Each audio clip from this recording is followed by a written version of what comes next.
رضویہ میں 1967 سے ہم رضویہ میں رہتے تھے اور 86 تک ہم وہاں رہے 1986 تک. تو رضویہ کی وجہ سے اور محمد علی سید ان کے یہاں کام وام کرتے تھے نا ڈائجسٹ میں, تو وہ ناظم آباد میں رہتے تھے, یہ گورنمنٹ کالج ناظم آباد کے پیچھے. تو اس علاقے میں آ جاتے تھے جون ان کے گھر, تو ہم بھی ہمارا طے ہوتا تھا کہ وہاں پہنچیں گے جون پہنچیں. پھر وہاں اگر گرمیاں ہیں تو عام کھانا یہ وہ تفریح رہتی تھی, پھر بیٹھا دن بھر گزر جاتا تھا, باتیں غزلیں پھر سیاسی باتیں, ادبی باتیں, پرانی باتیں, انڈیا کی باتوں سے سلسلہ. اور پھر اصل میں ان کا جو مسئلہ ڈائجسٹ کا تھا نا, تو اس میں ایک کہانی آتی تھی نا, حکیم اڈھن کی, وہ رئیس امروی صاحب لکھتے تھے. اچھا. تو وہ سلسلہ بند ہو گیا تھا, کافی عرصے بند رہا. پھر مطلب اس کو پھر سے انہوں نے زائدہ ہی نہ, اور انہوں نے چاہا کسی کی فرمائش پہ یا خود ان کا خیال تھا کہ پھر سے لکھا جائے. اب تو اس کے لیے انہیں چاہیے تھی لکھنؤ, چونکہ لکھنؤ کا سلسلہ تھا نا, تو لکھنؤ پہ کتابیں چاہیے. تو پھر وہ ہمارے یہاں آئے کتب خانے میں, تصاویر جو نیٹ پہ پڑی ہوئی ہیں ہماری زیادہ نا اور وہ جب کی تصویر بہت پرانی. پھر وہ ہمارے کتب خانے میں کافی دیر بیٹھے, پورے دن کھانا وانا کھایا, شام ہو گئے تھے, صبح آ گئے تھے تقریباً 9 بجے, شام ہو گئے تھے 5 بجے. تو بہت سی کتابیں انہیں مل گئی تھیں لکھنؤ کی تاریخ سے اور اس سے متعلق جو زائدہ نہ لے گئی. پھر اس کے بعد وہ سلسلہ شروع ہوا. مزیدار آدمی تھے, بہت ہی دلچسپ آدمی تھے. اور اصل بات یہ تھی کہ اندر سے جب کوئی بڑا فنکار نکل آتا ہے نا, اپنے آپ کو دریافت کر لیتا ہے. ایک تو سب سے مشکل کام ہوتا ہے کہ فنکار جو ہے دریافت تو کر, اور اگر کر لینا دریافت, اس کے لیے پھر ایک بڑی مشکل منزل آ جاتی ہے کہ پھر وہ تنہا ہو جاتا ہے. اس کے اثر میں بڑا آدمی نہیں نظر آتا, پھر یہاں سے وہ ٹوٹنے لگتا ہے اگر وہ دریافت ہو. تو جان کو یہ اندازہ تھا کہ میں اس وقت جو پاکستان میں جو کچھ ہے اس میں میں بہت بڑا آدمی ہوں. تو اس کو نہ سمجھنا لوگوں کا وہ دل ٹوٹنے کا باعث ہوتا ہے. اس میں وہ ٹوٹتے چلے. اس میں آدمی بہت ٹوٹ جاتا ہے کہ اس کو ایک مقام ملے. اچھا, اب وہ جب اتنے دن گزر چکے اور وہ کام کرنے کے عادی نہیں رہے, تب وہ اسلامک سینٹر قائم ہوا اور پروفیسر کرار حسین اور سردار نقوی اور یہ بیٹھکیں شروع ہوئی, تو اس میں جان شامل ہوئے. لیکن وہ بھی نہیں پنپ پایا معاملہ, وہ اکیڈمی کی طرح تو تھا. ورنہ یہ کہ فلسفے پر بہت کمی ہے ہمارے یہاں. اور کہاں ہے فلسفے کے لیے؟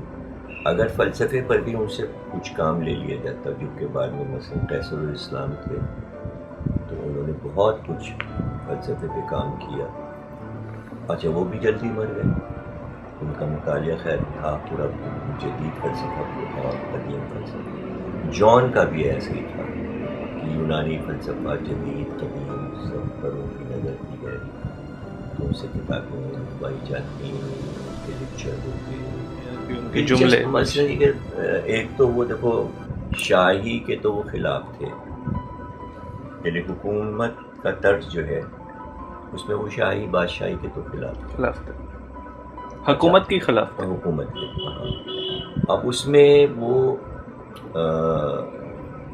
بات ہوتے ہوتے یہاں تک آ کے رکتی تھی کہ اسلامی بلاگ جو ہے وہ سجدہ ریز ہے سعودی حکومت کے آگے.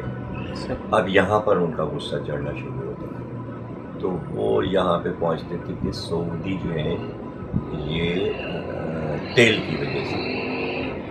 تو پھر وہ آخر یہاں پہ بات ختم یار خدا کرے کہ ان کے کنوؤں میں کیڑے پڑ جائیں, ان کے پیٹرول کے کنوؤں میں کیڑے پڑ جائیں. یہاں پہ ختم کرتے تھے وہ بات.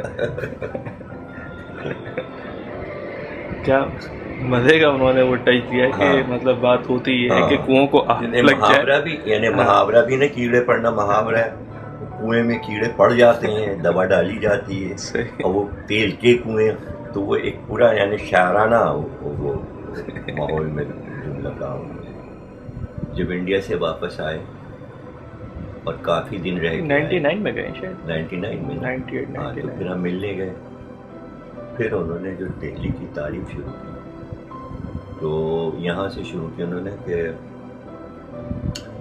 کہ جملہ پہلا ان کا یہ تھا کہ ویسی 16 سال کی دلہن بنی بیٹھی, ویسی سجاوٹ ہے نئی دلہن دلی, ویسی ٹیکا نت لگا اور کیا جوانی ہے 16 سال کی دلہن, کوئی کمی نہیں, کوئی فرق.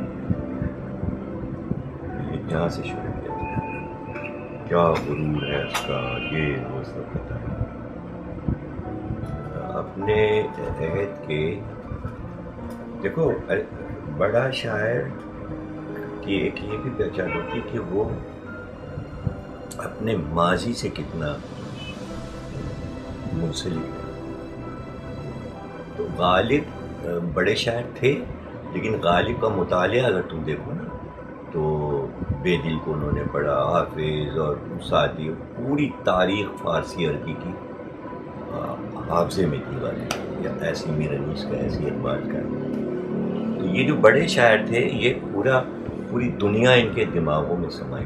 میں فلسفہ, تاریخ, حدیث, قرآن, تفسیر سب کہیں سے بھی آپ شعر میں پکڑ لیجیے.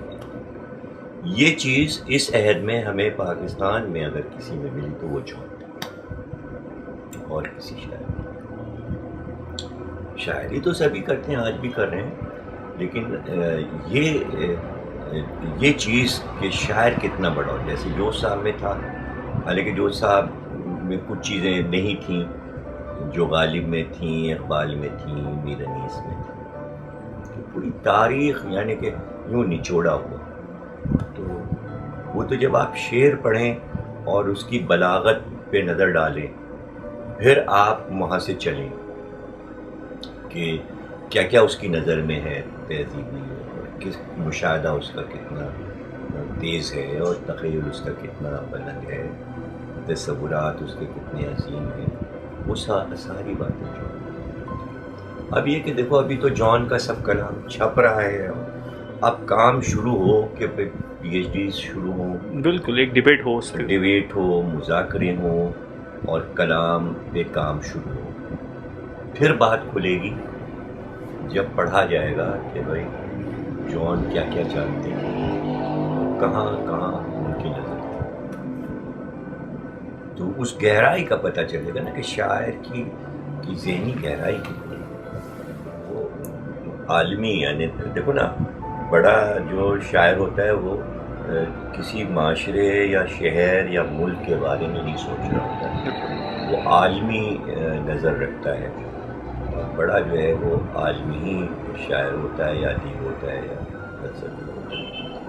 تو وہ کسی چھوٹے نظریات پہ نہیں کر رہے, بڑے نظریات. اور یہ انہیں پتہ تھا کہ لوگ نہیں پہچان پا رہے. اچھا یہ ہوتا ہے ظاہر کہ علامہ اقبال کو اتنا زیادہ ان کی زندگی میں کہاں سمجھا گیا تھا, بعد میں ہی سمجھا گیا, اور وہ عالمی اس پہ گفتگو کر رہے تھے اقبال.